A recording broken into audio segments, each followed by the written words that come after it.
منم که شهره شهرم به عشق ورزیدن، منم که دیده نیالوده ام به بد دیدن.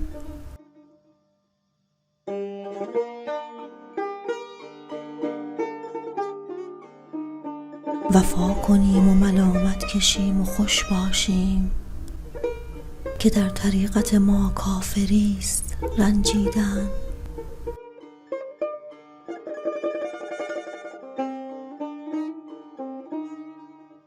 به پیر میکده گفتم که چیست راه نجات، بخواست جام می و گفت ای پوشیدن.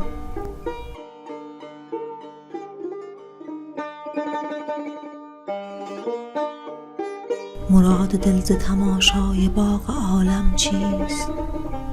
به دست مردم چشم از رخ تو گل چیدن.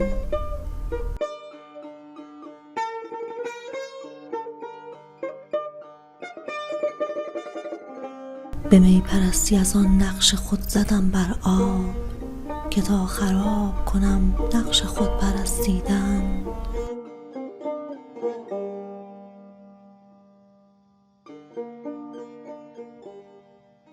به رحمت سر زلف تو واثقم، ورنه کشش رو نبود از آن سو چه سود کوشیدن.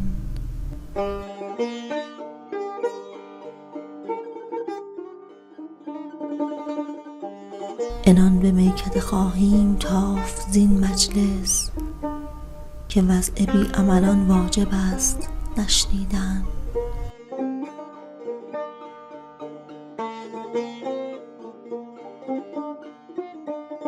ز خط یار بیاموز مهر با رخ خوب، که گرد عارض خوبان خوش است گردیدن.